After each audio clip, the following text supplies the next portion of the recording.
Atul GS point में आपका स्वागत है। आज हम आपको बताएंगे गुलाम वंश के बारे में। पिछले वीडियो में हम आपको गुलाम वंश के बारे में बताए थे, उससे जो आगे आज बताएंगे। सबसे पहले बना था कौन? गुलाम वंश का था कुतुबुद्दीन ऐबक। सबसे पहला जो शासक था कुतुबुद्दीन ऐबक था, जो कि 1206 से 1210 ईस्वी तक शासन किया था गुलाम वंश का। उसके बाद 1210 में आराम शाह शासक बना। 1210 में कौन शासक बना? आराम शाह शासक बना। आराम शाह जो था वो एक क्या था? अयोग्य शासक था, यानी कि योग्य नहीं था, उसको बुद्धि नहीं था।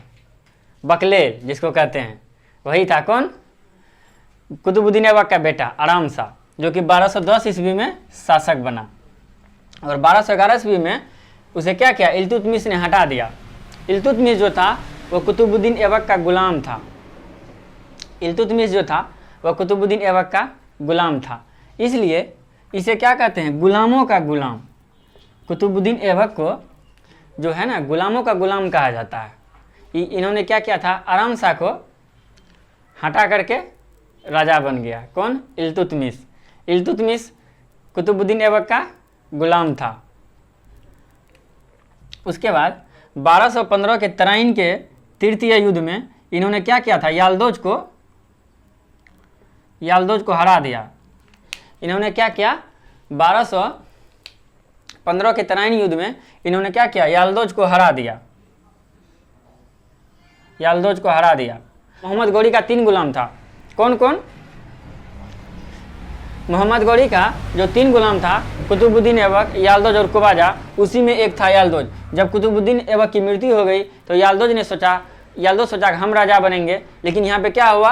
आराम शाह राजा बन गया। कब? 1210 ईस्वी में। और उसको हटा के इल्तुतमिश 1211 ईस्वी में क्या किया?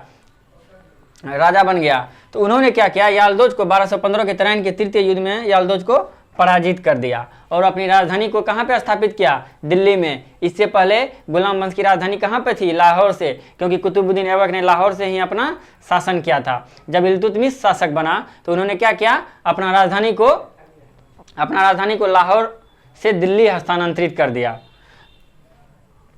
और इन्होंने खलीफा से खिलअत की डिग्री हासिल की। वहाँ का जो खलीफा था उससे क्या किया? खिलअत की डिग्री। खिलअत जो होता है राजा बनने के लिए, वो खिलअत की डिग्री हासिल की, क्योंकि वो जो कुतुबुद्दीन ऐबक शासन कर रहा था वो क्या किया था? राजा का पद धारण नहीं किया था। वो सिपह सलार की उपाधि से ही क्या किया था? शासन कर रहा था। इसलिए इन्होंने क्या किया? वहाँ के खलीफा से खिलअत की डिग्री हासिल की। कौन? इल्तुतमिश। इल्तुतमिश का जो शासनकाल था कितना था? 1211 से 1236 ईस्वी तक। इन्होंने जो शासन किया था 1211 से 1236 ईस्वी तक शासन किया। इसे क्या कहा जाता है? गुलामों का गुलाम। एग्जाम में पूछेगा कि गुलामों का गुलाम किसे कहते हैं, तो किसे कहते हैं? इल्तुतमिश को कहते हैं। इन्होंने क्या किया? 1215 के तराइन के तृतीय युद्ध में किसको पराजित कर दिया? यालदोज को पराजित कर दिया। तराइन का इससे पहले 2 युद्ध हुआ था। तराइन का प्रथम युद्ध 1192 ईस्वी में और तराइन का द्वितीय युद्ध तराइन का प्रथम युद्ध 1191 में और तराइन का द्वितीय युद्ध 1192 में। प्रथम युद्ध में क्या किया था? मोहम्मद गौरी को पृथ्वीराज चौहान ने पराजित कर दिया था। उसके बाद 1192 ईस्वी में क्या हुआ? पृथ्वीराज चौहान की हार हुई थी और पृथ्वीराज चौहान कहाँ मारा गया था? उस मोहम्मद गौरी ने उसे क्या किया था? उसकी हत्या कर दी थी। उसके बाद तृतीय तराइन का युद्ध 1215 ईस्वी में, इसमें यालदोज को पराजित किया था। यानी कि तराइन का 3 युद्ध हुआ था, 1191 में और 1192 में, उसके बाद 1215 में। 1191 के तराइन के युद्ध में पृथ्वीराज तृतीय या पृथ्वीराज चौहान ने मोहम्मद गौरी को पराजित कर दिया। 1192 के तराइन के द्वितीय युद्ध में मोहम्मद गौरी ने पृथ्वीराज चौहान को हरा दिया और वह उसकी हत्या कर दी गई। कहाँ पे? तराइन का द्वितीय युद्ध 1192 ईस्वी में। उसके बाद तराइन का जो तृतीय युद्ध हुआ ये हुआ गुलाम वंश के शासनकाल में। कब? 1215 ईस्वी में। इसमें क्या किया? इल्तुतमिश ने यालदोज को पराजित कर दिया। उसके बाद इन्होंने खलीफा से क्या हासिल की थी? खिलअत की डिग्री। राजा बनने के लिए क्या करना पड़ता था? खलीफा से आदेश लेना पड़ता था। उसे क्या कहते थे? खिलअत। एक प्रकार का क्या होता था? डिग्री होता था, उसे कहते थे खिलअत। उसके बाद क्या हुआ? सिक्का चलाया था। इन्होंने 2 प्रकार के सिक्का चलाए थे इल्तुतमिश ने। एक था चांदी का जो सिक्का था उसे टंका कहा जाता था, और तांबा का जो सिक्का होता था उसे जीतल कहते थे। इन्होंने कितने सिक्का चलाए थे? 2 सिक्का, चांदी और तांबा। चांदी के सिक्का को टंका कहते हैं और तांबे के सिक्का को जीतल कहते हैं।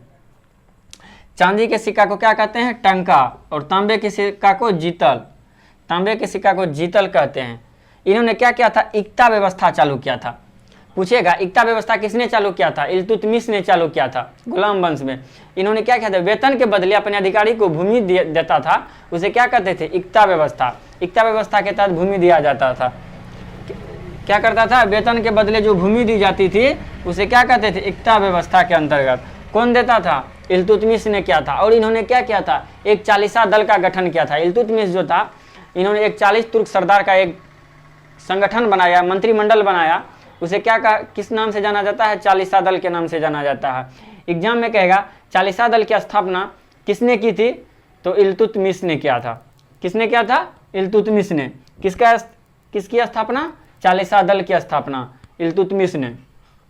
उसके बाद शुद्ध इस्लामिक पद्धति का संस्थापक कहा जाता है इल्तुतमिश को, और इसे गुलाम वंश का वास्तविक संस्थापक भी कहते हैं।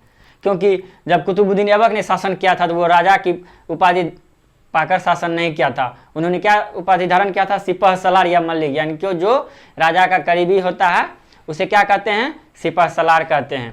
इसलिए इसे वास्तविक संस्थापक कहा जाता है, क्योंकि इन्होंने क्या किया था? खलीफा से खिलत की डिग्री हासिल की थी, इसलिए इसे वास्तविक संस्थापक कहा जाता है गुलाम वंश का। एग्जाम में पूछेगा गुलाम वंश की स्थापना किसने की थी? कुतुबुद्दीन ऐबक ने की थी। और पूछेगा कि गुलाम वंश का वास्तविक संस्थापक किसे कहा जाता है? तो गुलाम वंश का वास्तविक संस्थापक इल्तुतमिश को कहा जाता है। उसके बाद आगे देखते हैं। और इसकी मृत्यु जो हो गई थी 1236 ईस्वी में। इल्तुतमिश का जब मृत्यु हुआ था, कब हुआ था? 1236 ईस्वी में इसकी मृत्यु हो गई। ये राजा कब बना था? 1211 ईस्वी में। और 1215 ईस्वी में तराइन के तृतीय युद्ध में इन्होंने यालदोज को पराजित कर दिया। और इन्होंने क्या चलाया? सिक्का। चांदी का जो सिक्का चलाया था उसे टंका कहते हैं, और तांबा का जो सिक्का चलाया था उसे जीतल कहते हैं। 2 प्रकार का सिक्का चलाया था इन्होंने। और वेतन जो देता था वह जमीन देता था। इक्ता व्यवस्था। वेतन के बदले जो भूमि दिया जाता था उसे क्या कहते थे? इक्ता व्यवस्था कहते थे। और इन्होंने अपना उत्तराधिकारी क्या किया? अपना बेटी राजिया सुल्तान को घोषित कर दी। कौन कर दिया? इल्तुतमिश ने अपना उत्तराधिकारी किसको घोषित कर दिया? राजिया सुल्तान को। राजिया सुल्तान एक महिला थी। उसके बाद क्या हुआ? जब 1236 ईस्वी में इसका मृत्यु हो गया, किसका? इल्तुतमिश का। तो उसके बाद राजिया सुल्तान 1236 ईस्वी से 1240 ईस्वी तक क्या किया? शासन किया। पहली महिला शासिका थी। कौन? दिल्ली सल्तनत की पहली महिला शासिका राजिया सुल्तान थी, जिन्होंने 1236 ईस्वी से 1240 ईस्वी तक क्या किया था? शासन किया था। किस पे? भारत में। पहली महिला शासिका थी। ये जो याकूत था, ये दिल्ली में क्या करता था? इसका एक छोटा सा क्षेत्र में था याकूत। इसके साथ क्या था? राजिया सुल्तान का जो अच्छा संबंध था। याकूत जो था राजिया सुल्तान से क्या करता था? प्यार करता था। कौन? याकूत। ये कहाँ का था? दिल्ली के बगल में दिल्ली के क्षेत्र जो है, दिल्ली जहाँ भी, वहीं के अगल बगल में था। कौन? याकूत। इसका जो था राजिया सुल्तान के साथ बहुत अच्छा संबंध था, और उससे क्या हुआ था? याकूत को प्रेम हो गया था। फिर क्या हुआ? इसी बीच में इसका विवाह अल्तुनिया के साथ हो गया। क्या हुआ? याकूत के साथ नहीं हुआ, अल्तुनिया के साथ इसका विवाह हो गया। जब राजिया सुल्तान अल्तुनिया से युद्ध करने गया था। अल्तुनिया क्या था? इसका एक जमीन, ये इक्तादार था। धीरे धीरे उसके पास इतना जमीन हो गया कि वो राजिया सुल्तान को मानने ही नहीं लगा। तो क्या किया?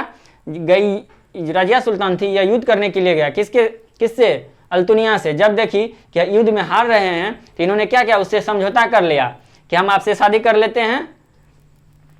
तो क्या हुआ? अल्तुनिया जो था वो राजी हो गया शादी करने के लिए। अल्तुनिया भी क्या किया? शासक बनने के लिए तैयार, ये शादी करने के लिए तैयार हो गया। किससे? राजिया सुल्तान से। और राजिया सुल्तान का शादी हो गया किससे? याकूत, इससे क्या कहते हैं? अल्तुनिया से। जब वहां से ये दोनों लौट रहा था तो हरियाणा के कैथल के पास इन दोनों का हत्या कर दिया गया। राजिया सुल्तान और अल्तुनिया की हत्या कैथल के पास हो गई, जो कि हरियाणा में है एक कैथल स्थान। वहीं पे क्या हुआ, इसकी हत्या हो गई, किसकी, राजिया सुल्तान और अल्तुनिया की। फिर जो याकूत, जो ये दिल्ली के बगल क्षेत्र में शासन कर रहा था ये वहां पे, तो वहां क्या क्या, याकूत की हत्या चालीसा दल ने कर दी। याकूत की हत्या किसने कर दिया, चालीसा दल ने याकूत की हत्या कर दी। उसके बाद जब इसका रजिया सुल्तान की हत्या हो गया तो उसके बाद क्या किया, बहराम शाह शासक बना। कब, 1240 से 1242 में। ये उतना इंपॉर्टेंट नहीं है, इससे जो है एग्जाम में क्वेश्चन नहीं पूछता है। और अलाउद्दीन महसूद शाह 1242 से 1246, ये भी उतना इंपॉर्टेंट नहीं है। उसके बाद अगला शासक बना कौन, नसीर उद्दीन शाह। नसीर उद्दीन शाह अगला शासक बना। ये क्या था, बहुत कम खर्चीला था। नसीरुद्दीन शाह जो था बहुत कंजूस था, एक नंबर का मक्खी चूस। ये क्या करता था, टोपी सी के अपना जीवन यापन करता था। ये जो टोपी होता है पहनने वाला, वो क्या करता था, सी के अपना जीवन यापन करता था। सोचिए इतना कंजूस था कि वो टोपी सी के अपना, एक राजा टोपी सी के अपना जीवन यापन करता है, इससे बड़ा कंजूस और कौन हो सकता है। उसके बाद क्या किया, इन्होंने बलबन को उल्लू खां की उपाधि दे दी थी। बलबन जो था उसको क्या चीज का उपाधि दिया था, उल्लू खां का उपाधि। कौन दिया था, नसीरुद्दीन शाह ने। बलबन को ये बहुत ज्यादा मानता था। कौन, नसीरुद्दीन शाह जो था बलबन को बहुत ज्यादा मानता था। इन्होंने क्या किया था, 40 तुर्क सरदारों का जो वो था दल, चालीसा दल, उसमें क्या किया, बलबन को शामिल कर दिया। बलबन जो था इसका क्या था, नसीरुद्दीन शाह का गुलाम था। ये गुलामों का गुलाम का गुलाम रहता है, इसलिए इसे गुलाम वंश कहा जाता है। बलबन किसका गुलाम था, नसीरुद्दीन शाह का। बलबन जो है 1266 ईस्वी से 1287 ईस्वी तक शासन किया था भारत में। बलबन यह कहाँ का रहने वाला था, ईरान का रहने वाला था। इन्होंने क्या किया था, सजदा एवं पैबोस प्रथा आरंभ किया था। क्या किया था, सजदा एवं पैबोस प्रथा आरंभ किया था। इसने नवरोज त्योहार को प्रारंभ किया था। पूछेगा नवरोज त्योहार को प्रारंभ करने वाला शासक कौन था, बलबन था। इन्होंने क्या किया था, नवरोज त्योहार को प्रारंभ किया था। तो गुलाम वंश भारत में कितने साल तक शासन किया था, 1206 ईस्वी से 1290 ईस्वी तक। इसका पहला शासक कौन था, कुतुबुद्दीन ऐबक, जो कि 1206 ईस्वी से 1210 ईस्वी तक शासन किया था। उसके बाद अगला शासक बना था आराम शाह जो था कुतुबुद्दीन ऐबक का बेटा था, जो कि क्या था, एक अयोग्य शासक था। कुतुबुद्दीन का बेटा जो था आराम शाह, वह क्या था, एक अयोग्य शासक था। उसके बाद शासक बना इल्तुतमिश जो था वह कुतुबुद्दीन ऐबक का क्या था, गुलाम था। इसलिए इसे क्या कहते हैं, गुलामों का गुलाम कहते हैं। किसको, इल्तुतमिश को गुलामों का गुलाम कहते हैं। ये क्या था, खलीफा से खिलअत की डिग्री हासिल की थी। जब यह राजा बना था तो खलीफा से क्या था, खिलअत की डिग्री हासिल की थी। इसलिए वास्तविक संस्थापक कहा जाता है। किसको वास्तविक संस्थापक कहा जाता है, इल्तुतमिश को, क्योंकि ये क्या था, राजा से खिलअत की डिग्री हासिल की थी। और इन्होंने चालीसा दल, एक मंत्रिमंडल था जिसे 40 तुर्क सरदार रहते थे, उसकी स्थापना की थी। कौन, इल्तुतमिश ने किया था। उसके बाद इन्होंने सिक्का चलाया था, चांदी का टंका और तांबे का जीतल। इन्होंने 2 सिक्का चलाया था। कौन कौन, चांदी का टंका और तांबे का जीतल। इक्ता, वेतन के बदले दी जाने वाली भूमि को क्या कहते हैं, इक्ता व्यवस्था। कौन चालू किया था इक्ता व्यवस्था, इल्तुतमिश ने चालू किया था। चालीसा दल की स्थापना किसने किया था, इल्तुतमिश ने किया था। और उसकी मृत्यु कब हो गई थी, 1236 ईस्वी में। राजिया सुल्तान जो थी किसका, इल्तुतमिश का बेटी थी। कौन, राजिया सुल्तान। उन्होंने अपना उत्तराधिकारी किसे घोषित किया था, इल्तुतमिश ने राजिया सुल्तान को किया था। और राजिया सुल्तान 1236 ईस्वी से 1240 ईस्वी तक भारत में शासन की। और पहली महिला शासिका थी, दिल्ली सल्तनत की पहली महिला शासिका राजिया सुल्तान थी। राजिया सुल्तान का विवाह अल्तुनिया के साथ हुआ था और उसकी हत्या हरियाणा के कैथल में कर दी गई। एग्जाम में पूछेगा राजिया सुल्तान की हत्या कहां पर किया गया था, कैथल में किया गया था। कैथल जो स्थान जो है वो कहां पे, हरियाणा राज्य में स्थित है। याकूत जो था, राजिया सुल्तान के साथ याकूत का बहुत अच्छा संबंध था। किसका संबंध था, याकूत का बहुत अच्छा संबंध था। अलाउद्दीन महसूद शाह कब शासन बना था, 1242 से 1246 ईस्वी तक शासन किया था। और नसरुद्दीन शाह जो था ये क्या था, कम खर्चीला था। नसरुद्दीन शाह जो था यह कम खर्चीला था। ये क्या करता था, टोपी सीकर अपना जीवन यापन करता था। इतना कंजूस था कि टोपी सीकर जीवन यापन करता था एक राजा। और बलबन को उल्लू खां की उपाधि दी थी। ये क्या था, इसका गुलाम था। किसका, नसरुद्दीन शाह, नसीर नसरुद्दीन शाह का गुलाम था। कौन? बलबन। उसके बाद जब नसरुद्दीन शाह के बाद जब बलबन शासक बना 1266 ईस्वी में, इन्होंने 1287 ईस्वी तक क्या किया? शासन किया था। यह कहाँ? ईरान का रहने वाला था। इसने सजदा एवं पैबोस प्रथा प्रारंभ किया था भारत में। ये कहाँ की पद्धति थी? ईरान की पद्धति थी, जिसे क्या किया था? भारत में लागू किया था, सजदा एवं पैबोस प्रथा। उसके बाद ये क्या किया? नौरोज त्योहार को प्रारंभ किया।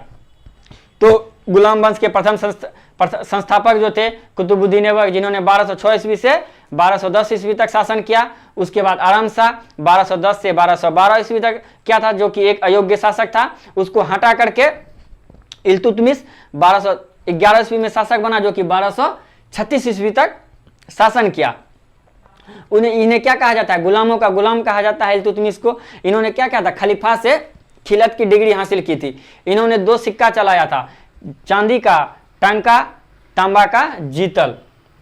इन्होंने इक्ता व्यवस्था चालू किया था। इक्ता व्यवस्था उस व्यवस्था को कहते हैं जिसमें वेतन के बदले भूमि दी जाती है, उसे क्या कहते हैं? इक्ता व्यवस्था कहते हैं। वेतन के बदले जो भूमि दी जाती है उसे क्या कहते हैं? इक्ता व्यवस्था। और इसकी मृत्यु कब हो गई? 1236 ईस्वी में हो गई। ये उत्तराधिकारी किसको घोषित किया था? अपनी बेटी राजिया सुल्तान को उत्तराधिकारी घोषित किया था। उसके बाद 1236 से 1240 ईस्वी तक राजिया सुल्तान शासन किया। राजिया सुल्तान अल्तुनिया के साथ क्या किया था? विवाह किया था। उसका संबंध याकूत के साथ बहुत अच्छा था। किसका संबंध? याकूत के साथ राजिया सुल्तान का बहुत अच्छा संबंध था। लेकिन उस शादी किससे किया? याकूत जो था वो राजिया सुल्तान से बहुत प्यार करता था। उसके बाद क्या हुआ? इसकी हत्या हरियाणा के कैथल में कर दी गई। कहाँ पे? हरियाणा के कैथल में राजिया सुल्तान और अल्तुनिया की हत्या कर दी गई। उसके बाद याकूत की हत्या के कर दिया? चालीसा दल ने कर दिया। याकूत की हत्या कर दिया किसने? चालीसा दल ने। उसके बाद नसरुद्दीन शाह जो क्या था? कम खर्चीला था, टोपी सीकर अपना जीवन यापन करता था। उसके बाद बलबन जो शासक बना था, इन्होंने क्या किया था? रक्त एवं लोह की नीति का अवलंबन किया था। रक्त एंड लोह की नीति का। बलबन ये कहाँ का रहने वाला था? ईरान का रहने वाला था। इन्होंने क्या किया था? पैगोस प्रथा और सजदा जो कि ईरानी पद्धति की था। बलबन जो 1266 ईस्वी से 1287 ईस्वी तक शासन किया था, ये कहाँ का रहने वाला था? ईरान का रहने वाला था। इसने सजदा एवं पैगोस प्रथा लागू किया था। कौन किया था? बलबन ने सजदा एवं पैगोस प्रथा लागू किया था और नौरोज त्योहार प्रारंभ किया था। इसके बाद इन्होंने क्या किया था? रक्त एवं लोह की नीति, रक्त एवं लोह की नीति का अवलंबन किसने किया था? बलबन ने किया था। और इन्होंने क्या किया? चालीसा दल को समाप्त कर दिया। बलबन को लगा कि चालीसा तुर्क सरदार था, वो बलबन को क्या करता था? पसंद नहीं करता था। इसलिए इन्होंने सोचा कि अगर 40 तुर्क सरदार को खत्म नहीं करेंगे, इसलिए एक दिन ये मेरे लिए क्या बनेगा? घातक साबित हो सकता है। इसलिए 40 तुर्क सरदार को ही खत्म कर दो। इसलिए इन्होंने क्या किया? 40 तुर्क सरदारों को खत्म कर दिया। उसके बाद अगला शासक बना कौन? कैकुबाद। अगला शासक जो कैकुबाद बना, वो क्या किया? वो एक अयोग्य शासक था। कौन था? वो एक अयोग्य शासक था। उसके बाद जो अंतिम शासक बना क्यूमर जो था अंतिम शासक था, उसकी हत्या 1290 ईस्वी में कर दी गई। कौन कर दिया उसकी हत्या? फिरोज शाह ने कर दिया 1290 ईस्वी में। उसे क्यूमर्स का हत्या किया था, उसे क्या नाम से जाना जाता है? जलालुद्दीन खिलजी के नाम से भी जाना जाता है। जी क्या किया था? 1290 ईस्वी में इसकी हत्या कर दी। किसकी? क्यूमर्स का। और इन्होंने क्या किया था? बलबन ने रक्त एवं लोह की नीति का अवलंबन किया था। इन्होंने 40 तुर्क सरदारों का दल जो था उसे समाप्त कर दिया। इन्होंने रक्त एवं लोह की नीति का अवलंबन किया। उसके बाद अगला शासक बना कैकुबाद, जो कि क्या था? एक अयोग्य शासक था। उसके बाद फिर अगला शासक बना कौन? अंतिम क्यूमर्स की हत्या 1290 ईस्वी में फिरोज शाह ने कर दिया, जिसे जलालुद्दीन खिलजी के नाम से भी जाना जाता है। और उन्होंने क्या किया? खिलजी वंश की स्थापना कर दी। अब अगले वीडियो में आपको खिलजी वंश के बारे में बताएंगे। फिर मिलेंगे अगले वीडियो में। अगर वीडियो अच्छा लगे तो लाइक कीजिएगा, सब्सक्राइब कीजिएगा और शेयर कीजिएगा। Thank you.